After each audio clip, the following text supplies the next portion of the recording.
Unleash the power of knowledge and connect with the heartbeat of the African diaspora. Download our African Diaspora News Channel app now on Google Play and Apple App Store. Stay informed with authentic and diverse perspectives, breaking news, and cultural insights. Immerse yourself in a community that celebrates unity, resilience, and progress. Experience the vibrancy of the diaspora at your fingertips. Don't miss out. Empower your perspective today. Search African Diaspora News Channel and join the conversation. My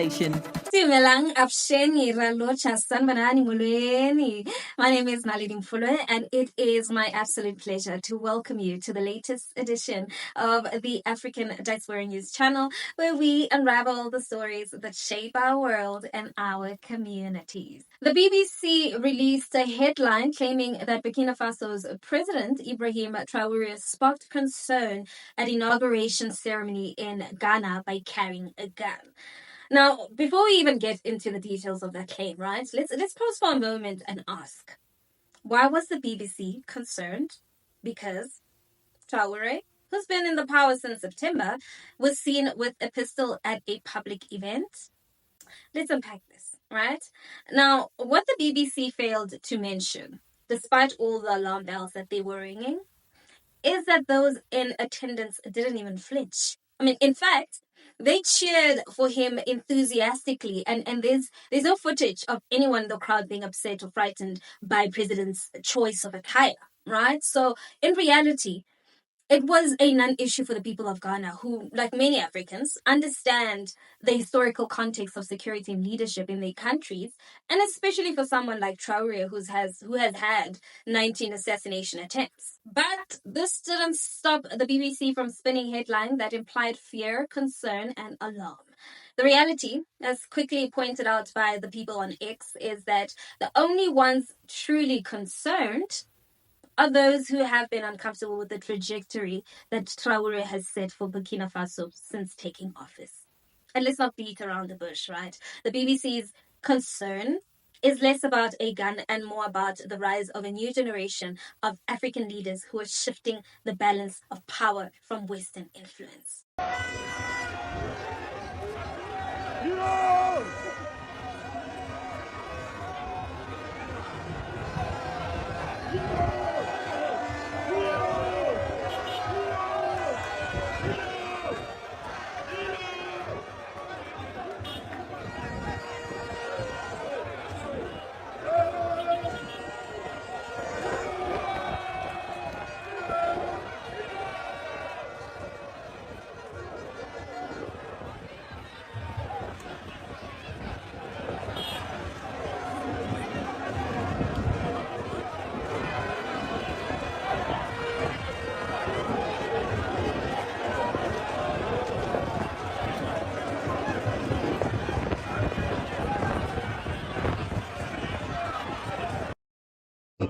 And you can also see how popular Mr. President is in Ghana. When he was introduced at the Black Star Square, he got the biggest applause.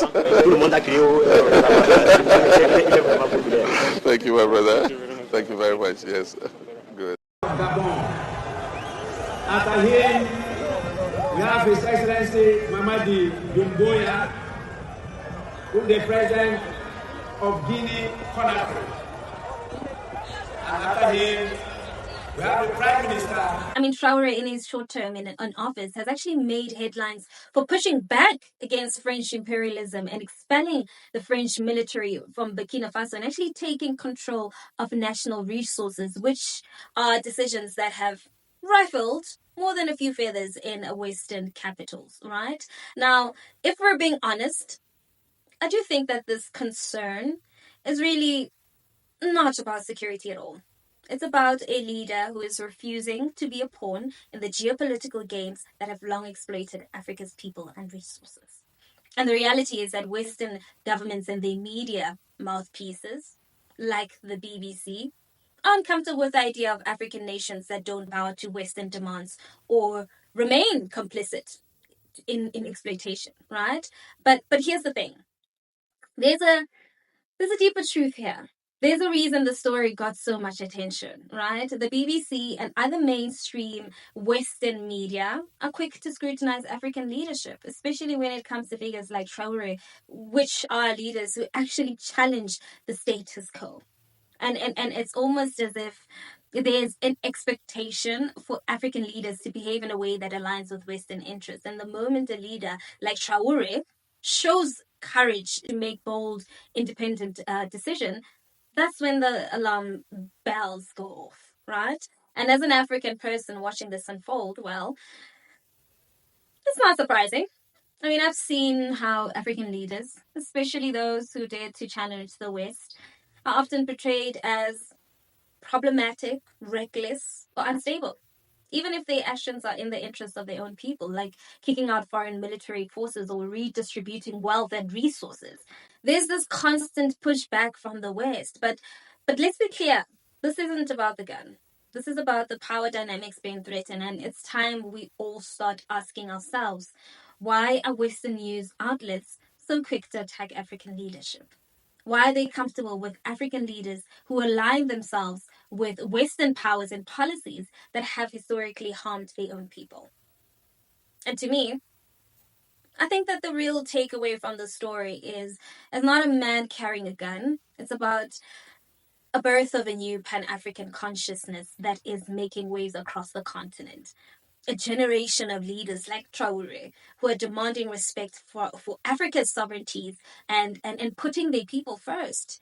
So while the BBC may claim concern, right? Let's be clear. It's concern for their own interest and not the safety or security of the people they claim to care about. And in that sense, their concern only highlights the very reason why Africa needs leaders like Ibrahim Traore more than ever. And I'm hopeful that this wave of conscious, self-determined leadership across Africa will continue to grow. And yes, I do hope it will give Western media more reasons to be concerned. Because I think that when African leaders prioritize the well-being of their own people over foreign influence, that's a step in the right direction. And as for the BBC, they can continue worrying and we'll keep moving forward. What are your thoughts? Please, let's continue the conversation in the comment section. And while you're at it, don't forget to give this video a thumbs up. That's it from me.